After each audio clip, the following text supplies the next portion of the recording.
কেটে মেরেছে আমাদের, তাদের বিরুদ্ধে মনোজ বার্মাকে যেখানে ঢুকানো সেখানে ঢুকাবো, ওই সোয়ানের বাচ্চাকে যা করার করবো।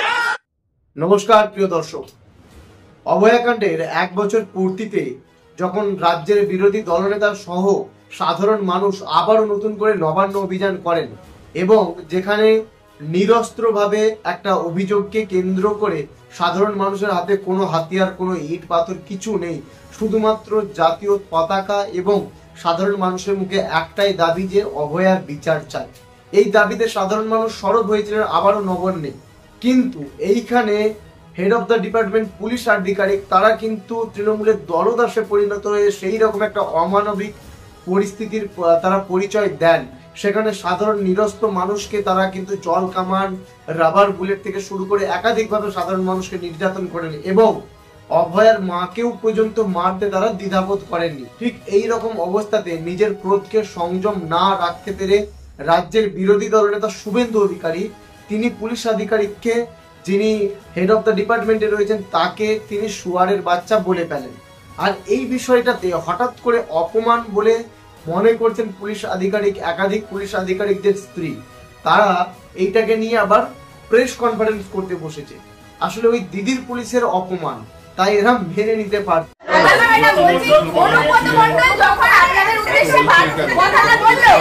পুলিশের মাকে নিয়ে আসো, বউকে নিয়ে আসো, তখন আপনাদের একটু অভাব, নিরাপত্তার অভাব বোধ হচ্ছে। অভয়াকে যখন ধর্ষণ কাণ্ডে সঞ্জয় রায় গ্রেপ্তার হলো, সে তো কলকাতা পুলিশের সিভিক ভলান্টিয়ার ছিল, তখন আপনারা একটা প্রেস কনফারেন্স করে একটু লজ্জা জানাতে পারলেন না বা একটু প্রতিবাদ জানাতে পারলেন না? এই প্রেস কনফারেন্সে বসে এতটা তাদের মুখে ঝামা ঘষা হবে তারা বোধহয় প্রথমে ভাবতেই পারেন। এইখানে বঙ্গ টিভির যিনি পরিচালিকা ছিলেন তেনাকে অসংখ্য ধন্যবাদ যে এইরকম একটা প্রশ্ন সামনে আনার জন্য। তো শুরুতে আপনারা সেই প্রশ্নটা দেখেছেন যে অনুব্রত মণ্ডল যখন পুলিশের স্ত্রী, মা সবাইকে অ্যাটাক করছে, একেবারে জঘন্যতম নোংরা ভাষায় আক্রমণ করেছে পুলিশের স্ত্রী, পুলিশের মাকে, কই সেই জায়গায় তো আপনারা কোনো প্রেস মিট করেননি। যখন সঞ্জয়কে ফাঁসিয়ে অভয়াকাণ্ডে এরকম পুলিশের গাফিলতিগুলো সামনে আসছিল, কই তখন তো আপনারা মুখ খুলেননি। আসলে এ রাজ্যে নীরব থাকার সময় এবার শেষ হয়ে এসেছে। আমাদেরকে সবাইকে আওয়াজ তুলতে হবে এই রকম ভণ্ডামির এগেনস্টে।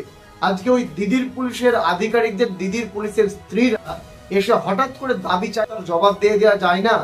আজকে পুলিশকে যেই কথাটা বলেছে, সেই কথা, সেই অপমান শোনার জন্য পুলিশ সেই রকম কার্যকলাপ করেছে রাজ্যের মানুষের সাথে।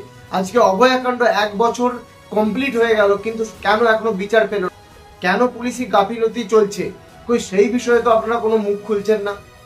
আজকে এই বিষয়টাকে নিয়ে এরা এরপরেও নির্লজ্জের মতো দিদির দলদাসে পরিণত হয়ে প্রেস মিট করতে আসছে। দর্শক, এইবারে সময় এসেছে আমাদের সকলের কিন্তু মুখ খোলার, এইবারে আমাদের আওয়াজ তোলার সময় এসেছে। আমরা ধীরে ধীরে দেখতে পাচ্ছি একাধিক জায়গায় প্রতিবাদ হচ্ছে। আমাদেরকেও কিন্তু থেমে থাকলে চলবে না, আমাদেরকে আবারও গর্জে উঠতে হবে, আবারও নতুন করে নির্বাচনের আমাদেরকে প্রস্তুতি নিতে হবে। 26 আমরা হয়তো নতুন পরিবর্তন দেখতে চলেছি, কারণ আমরা বিগত পরিবর্তনে সাধারণ মানুষের অত্যাচার, অশান্তি এই সবগুলি কিন্তু সামনে আমরা দেখতে পেয়েছি। তাই আমাদেরকে সচেতন হতে হবে এবং সঠিক সিদ্ধান্ত নিতে হবে। দেখা হচ্ছে পরবর্তী কোনো ভিডিওতে। আজকের জন্য এটুকুই। জয় হিন্দ, বন্দে মাতরম, ভারত মাতা কি জয়।